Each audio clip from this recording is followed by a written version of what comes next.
ఇప్పుడు యోహాను సువార్త 19వ అధ్యాయం నుంచి 25, 26, 27.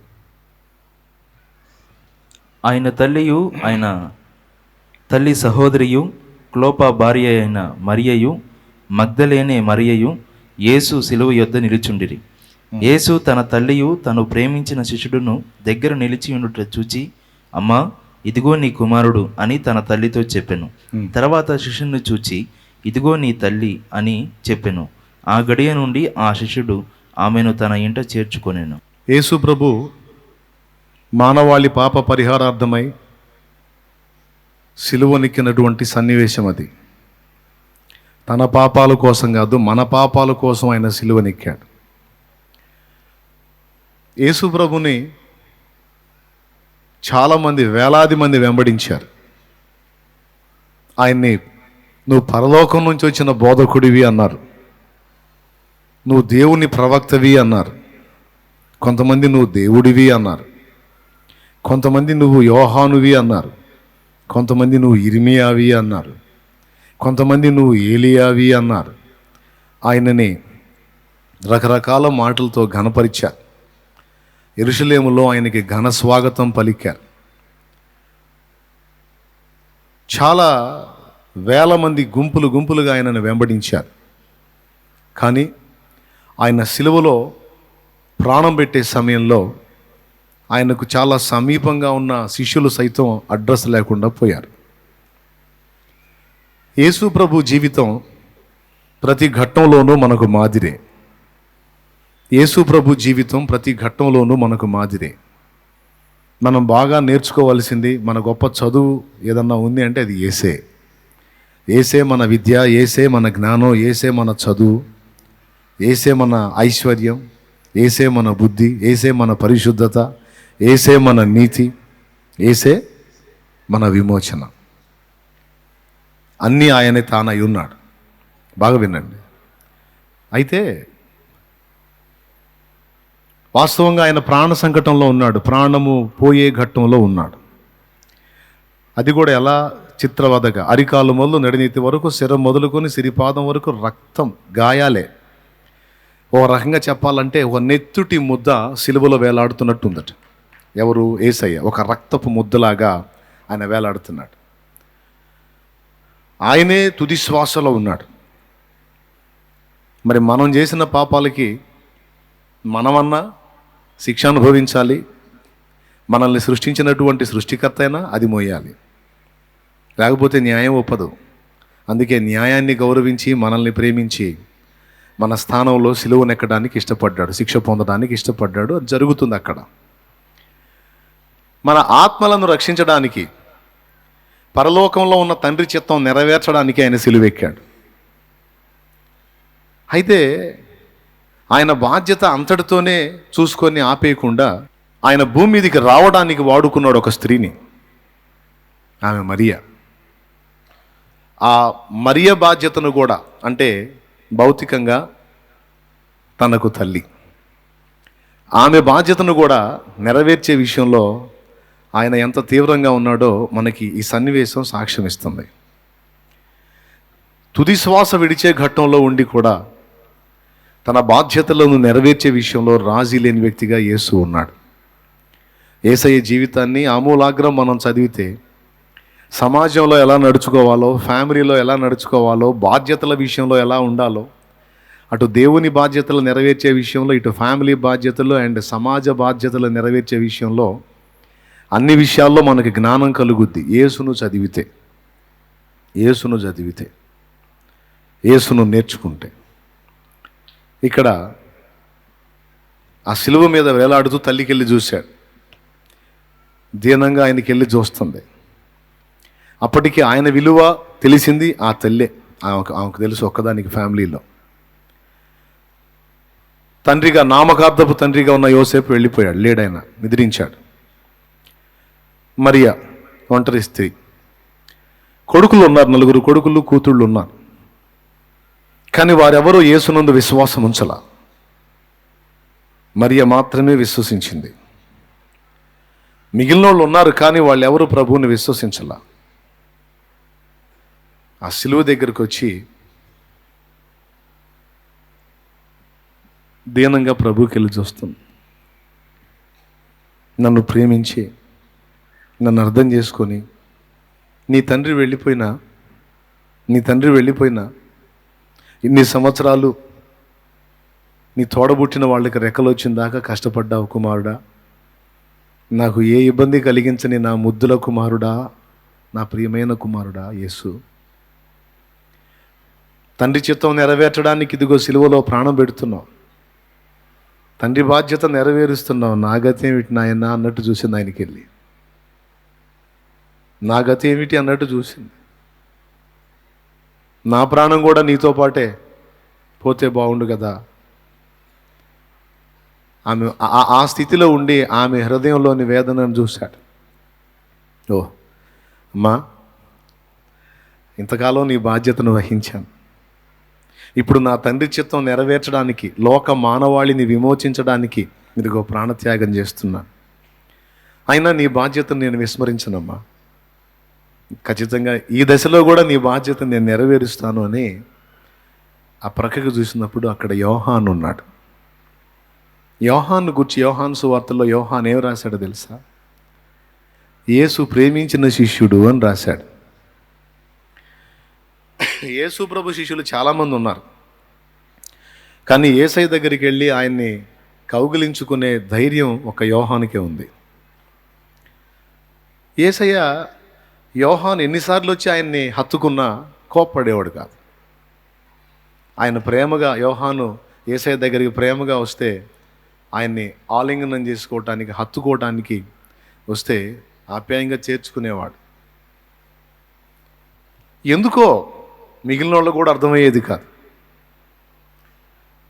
మనకెవరికి ధైర్యం చాలదు బోధకుడి దగ్గరికి అంత ఈజీగా వెళ్ళటానికి. ఇతను ఎంత బాగా వెళ్తాడు, వాళ్ళల్లో వాళ్ళకి.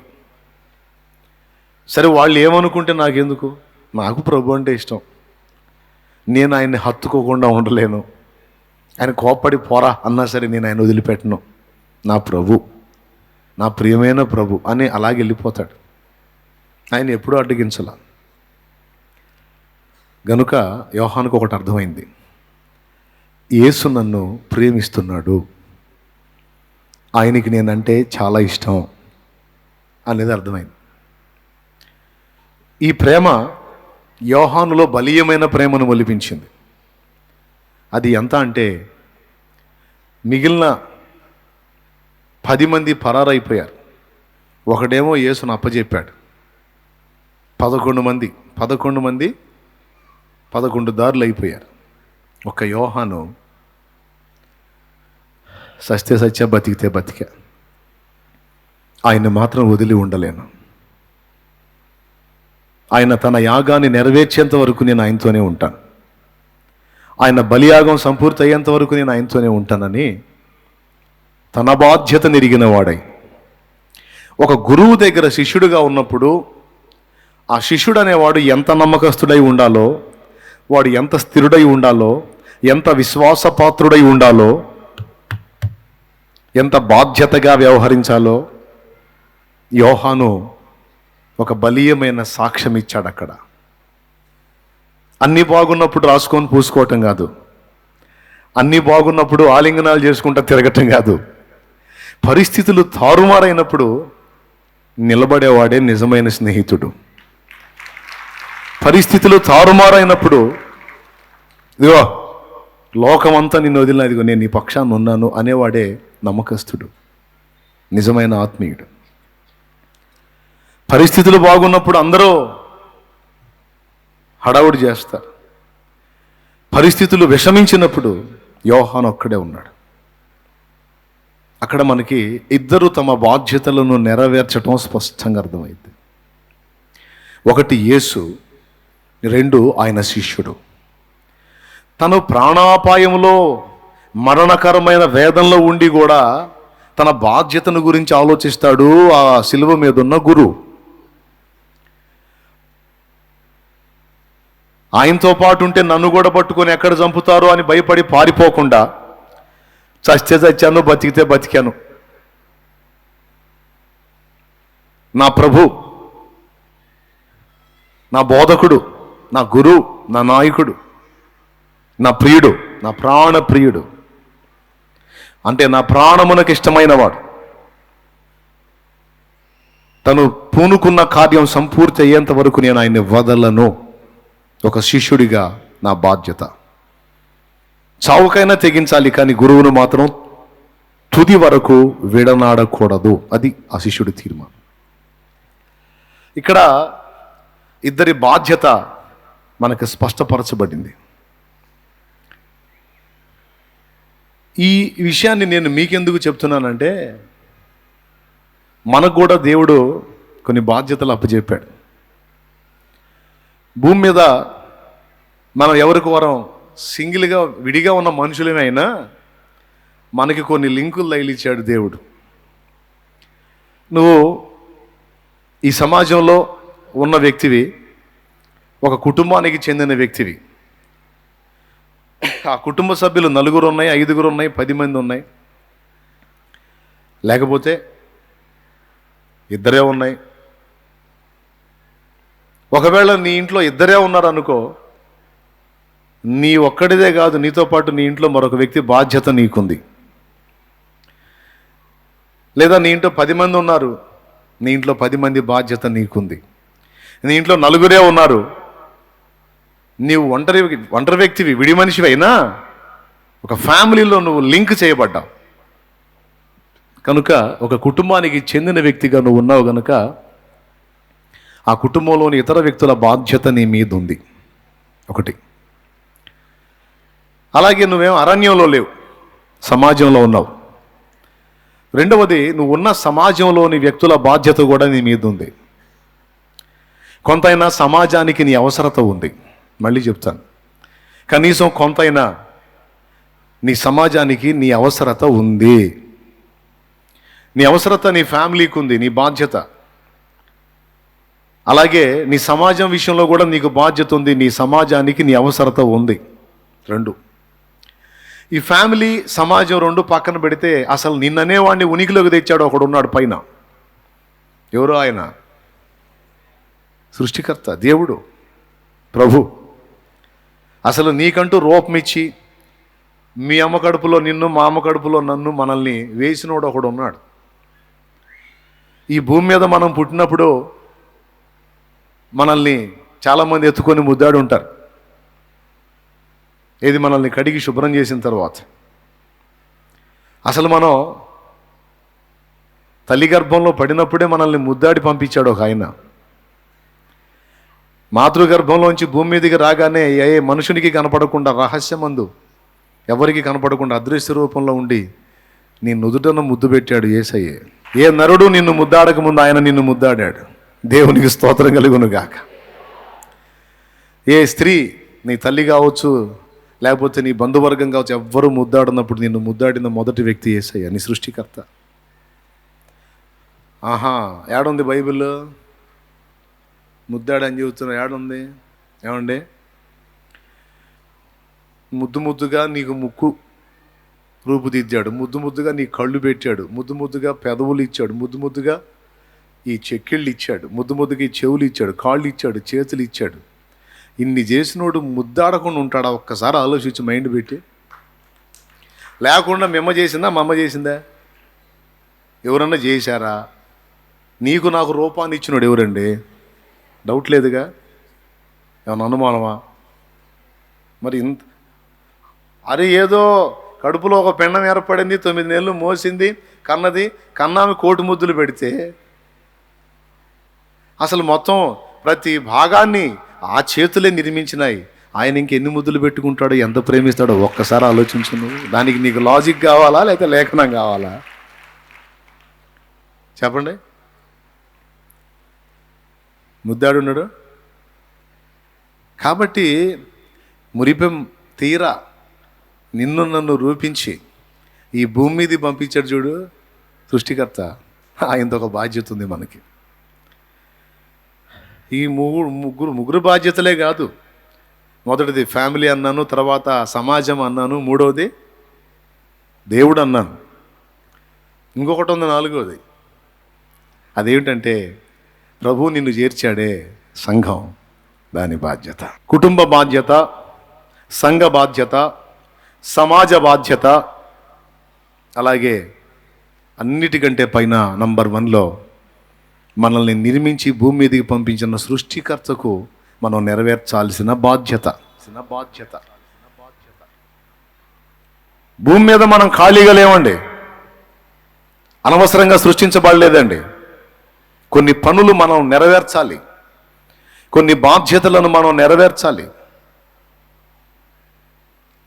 ఆ ఉద్దేశంతోనే మనల్ని పుట్టించాడండి. ఆ ఉద్దేశంతోనే మనకు బంధాలు, అనుబంధాలు అన్నీ ఏర్పరిచాడండి. నాకే బాధ్యత లేదు, నేను దేన్ని పట్టించుకోను అన్నట్టు మనం ఉండకూడదు. మరి అట్లయితే నువ్వు ఆ మధ్యతో పాట పాడినట్టున్నావు.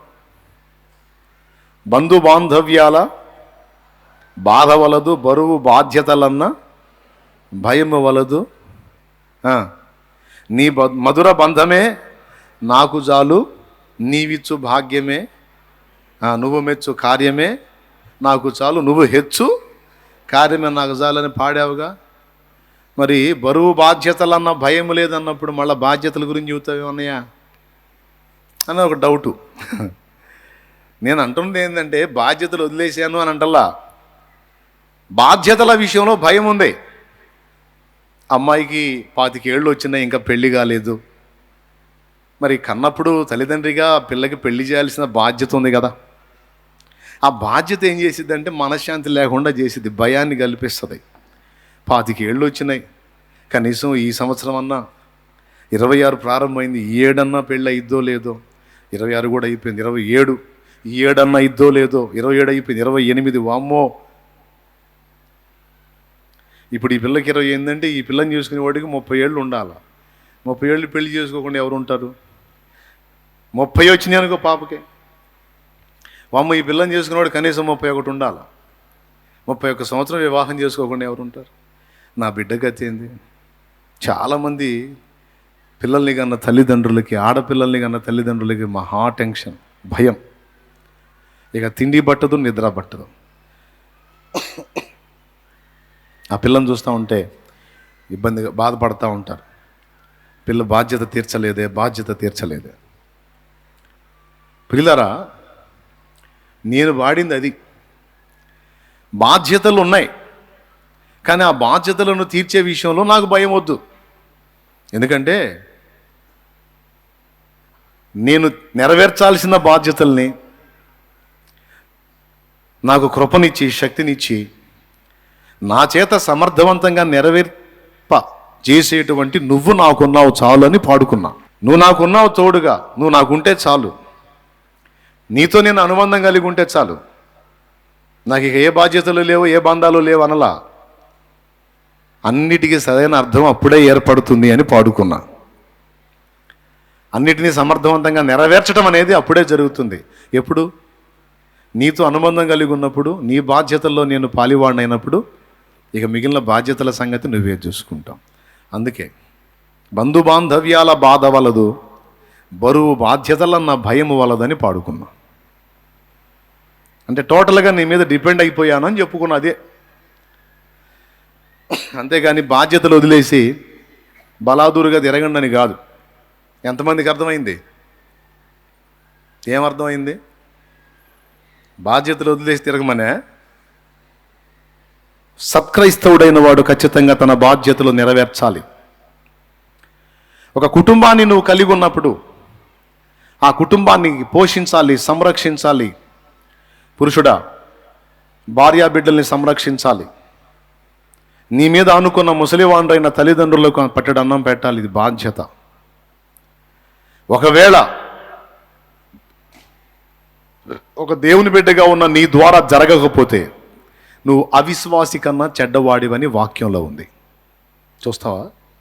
తిమోతికి రాసినటువంటి మొదటి పత్రిక 5వ అధ్యాయం 8వ వచనం ఒక్కసారి చూసి అండర్లైన్ చేసుకో. చూడు, ఎవడైనను ఒక భార్యగా, ఒక భర్తగా, ఒక కొడుకుగా, కూతురుగా, తల్లిగా, తండ్రిగా దేవుడు నీకు ఇచ్చిన బాధ్యతలు నువ్వు సంరక్షించాల్సిన వ్యక్తుల విషయంలో నువ్వు సీరియస్గా ఉండకపోతే, బాధ్యతగా వ్యవహరించకపోతే నువ్వేమై ఉన్నావు చూడు అక్కడ. ఎవడైనను స్వకీయులను విశేషముగా తన ఇంటి వారిని సంరక్షింపకపోయిన ఎడల వాడు విశ్వాస త్యాగము చేసిన వాడై అవిశ్వాసి కన్నా చెడ్డవాడై ఉండును. చూసారా? మళ్ళీ ఒకసారి చదువుతాడు చూడండి.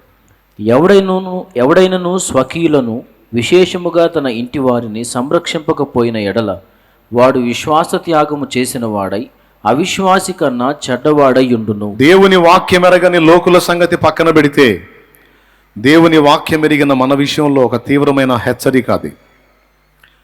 బాధ్యతలు వదిలేసి బలాదూరుగా తిరగడానికి దేవుని వాక్యం ఒప్పుకోదు.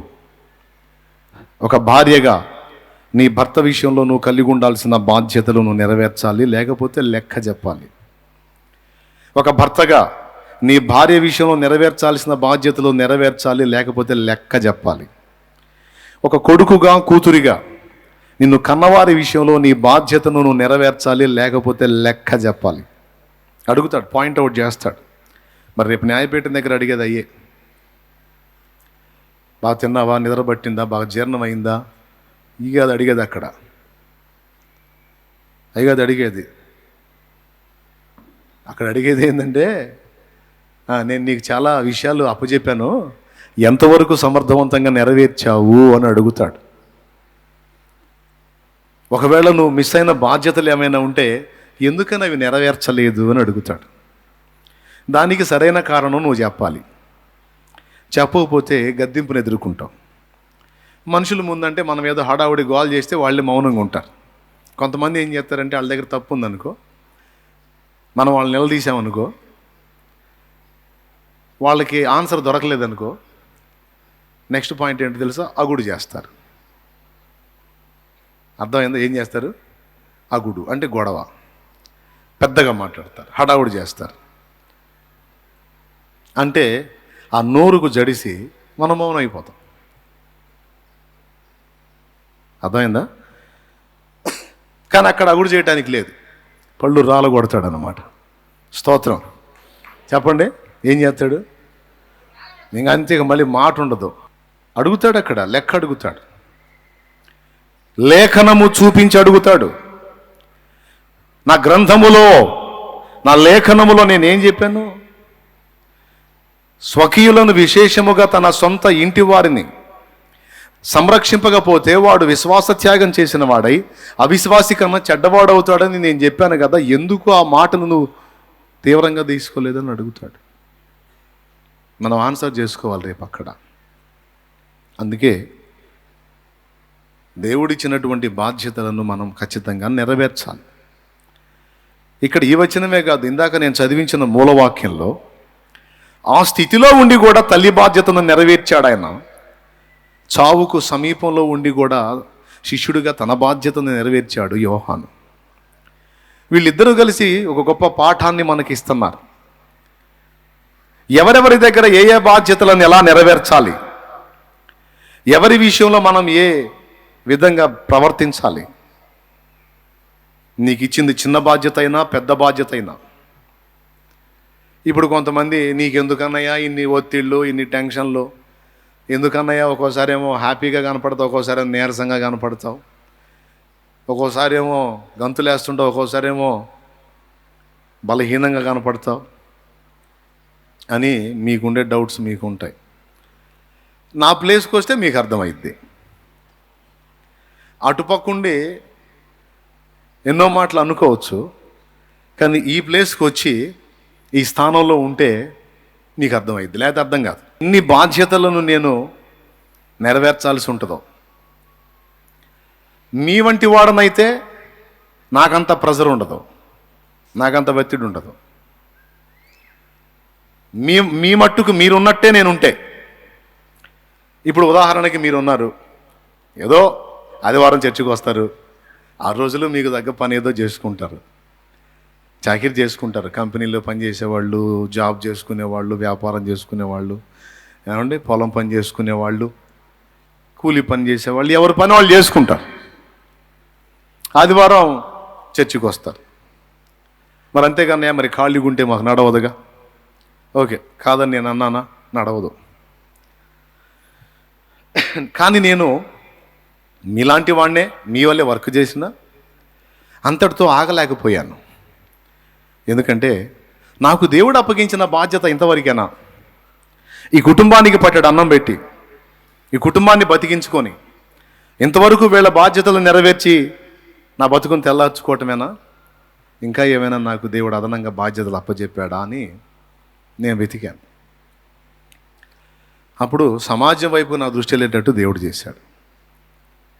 నీ ఓన్ ఫ్యామిలీ కోసం ఇప్పటిదాకా మల్లగుల్లాలు పడ్డావురా, ఇప్పుడు నువ్వు నా బిడ్డవయ్యావు. ఓన్లీ కుటుంబ బాధ్యతే కాదు, సమాజ బాధ్యత కూడా నీ భుజాల మీద ఉంది.